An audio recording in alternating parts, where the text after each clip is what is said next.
Summer wishes for Santa. Do you ever wonder what Santa gets up to after he's delivered all the presents? You probably think he has a lovely rest before cracking on with the next year's gifts. Well, in this story, we'll find out a bit more about what happens after all the wrapping papers have gone in the bin bag and you're all settling down to your turkey dinner. And it starts on a farm. Daisy lived on Willow Farm with her 10 brothers and sisters and her mum, dad and grandma. So that's quite a big family, right? But it didn't matter because Willow Farm was pretty big too. It had acres and acres of fields where they grew all sorts of tasty things to eat, with the best carrots in the country, and places the kids could play.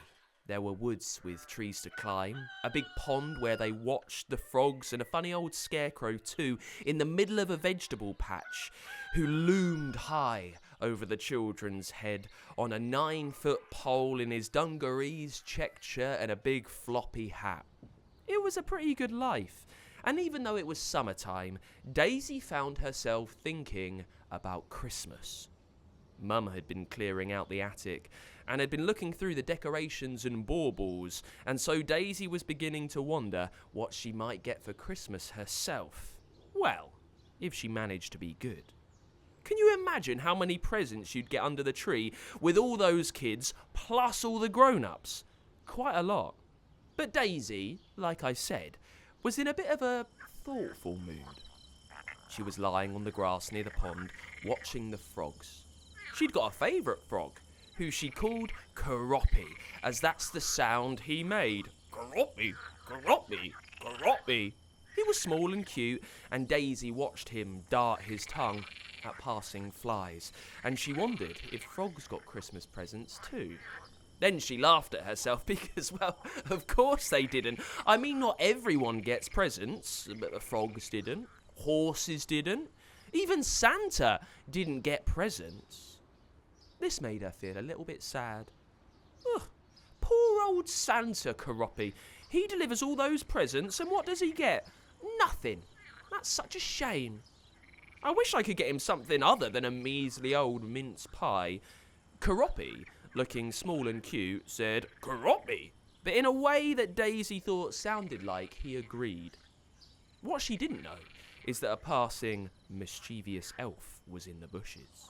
He'd been sent out to get carrots for the reindeer, and as I have said, Willow Farm grew the tastiest carrots for miles around. And so, instead of going to Asda, as told, he thought he'd just swipe a few from the farm.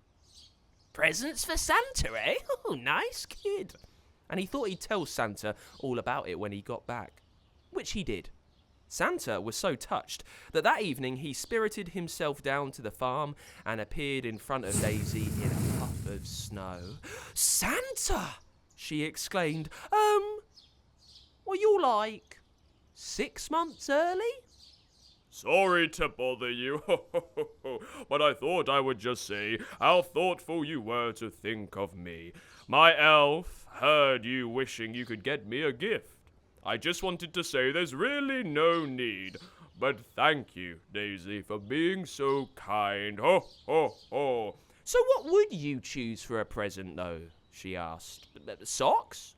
Oh, bless my soul, no, ho, ho, ho. Mrs. Santa never stops knitting me socks, ho, ho, ho. Aftershave, then? Oh, unfortunately, I'm legally obliged to smell of pine trees and Christmas pudding. Well, what then? Santa screwed up his bristly face in deep thought, and then said, Truth be told, I'd just like to see children actually opening their presents, you know. I mean, I deliver them, but never stay to see their excitement or watch them playing with them. I'm just off to bed for a few months and then back to the workshop, he said, a little sadly. But why couldn't you come back to watch? I've got 10 brothers and sisters. There will be tons of presents to open there. Well, if we're good. I know. It's a lovely idea, but I'm afraid I'll be spotted in an instant. I mean, well, Look at me. He pulled at his red velvet trousers. Who wears a Santa outfit other than me? The OG. I'd be spotted in an instant, and that goes against the magical rules. You're not supposed to see Santa, are you? Daisy began to get an idea. An amazing idea.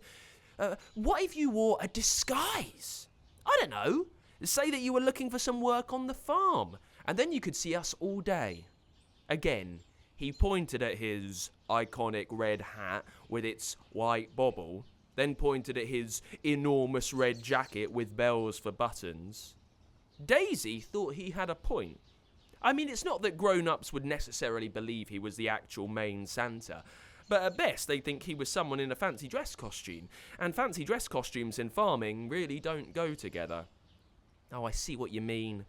And it's not like I can borrow Dad's clothes. I mean, that would just be weird, right? They paused for a moment and imagined what Dad would think to open the door and find someone wearing his own clothes. They both shook their heads hurriedly.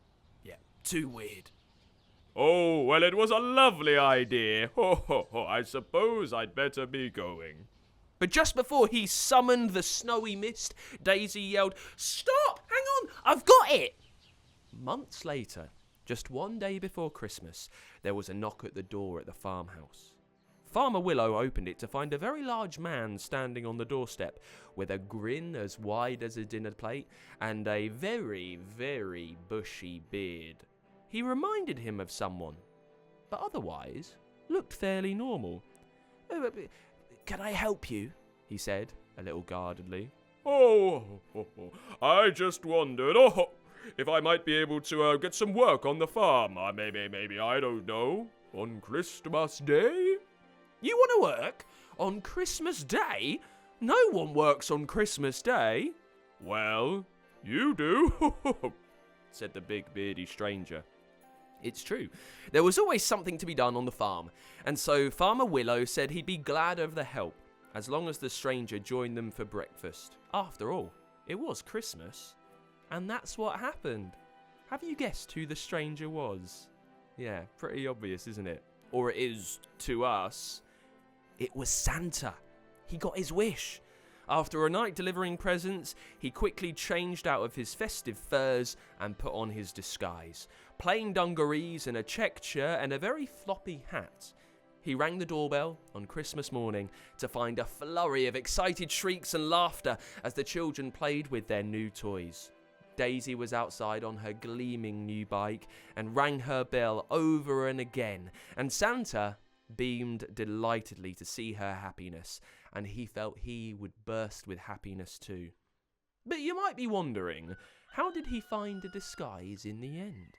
After all, no one other than Daisy knew the truth. Well, if you looked away from the farmhouse over towards the distant vegetable patch, you might see what looked like a scarecrow. Or what looked like a scarecrow might look like if it was dressed in red and white furs and bells. The scarecrow was more of a Santa crow, resplendent in Santa's clothes. And of course, Daisy's idea was for Santa to take the scarecrow's clothes in return, or at least borrow them, just for one day. Boxing Day dawned, and the mysterious stranger was gone, and the scarecrow was back in his muddy outfit.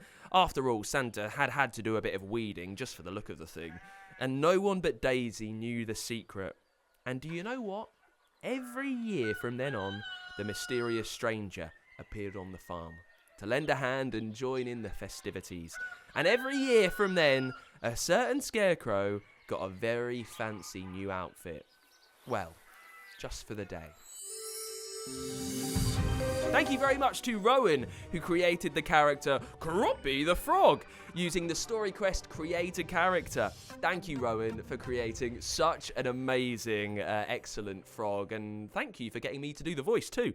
A great StoryQuest teamwork. You can create your own StoryQuest characters on the Fun Kids website. Just get to funkidslive.com/StoryQuest and use our special StoryQuest character creator. And your character could appear in someone else's story right here. And now, over to our story master for this week. It's Amabel. Well, Amabel, you are our story master this week. Why did you send us the idea for summer wishes? Because I wanted to find out what would happen if you had Santa Claus coming at summer. I know, because we only see him for one night of the year. So learning what he might do in summer would be very revealing. What do you think Father Christmas gets up to when it's boiling hot outside? I think he relaxes in his garden. Do you reckon he has a big garden up at the North Pole? Yeah. The North Pole is quite cold, I think, isn't it? There's a lot of ice. How do you think he would sunbathe with a load of ice and elves around him? Have you got any ideas? He would go on holiday. Oh, of course. Well, where would Santa Claus go on holiday? He would go to Egypt. Okay, what's there in Egypt for Santa Claus to see? Santa Claus pyramids.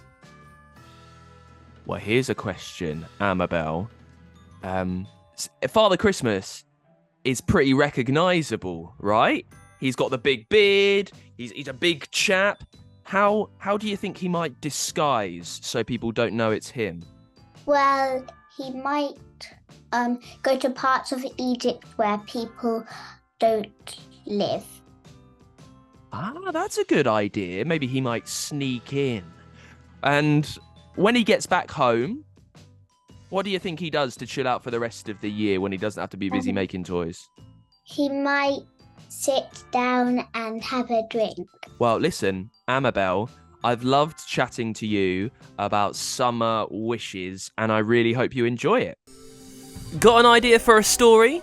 Tell us the title at funkidslive.com/storyquest, and we could bring your story to life.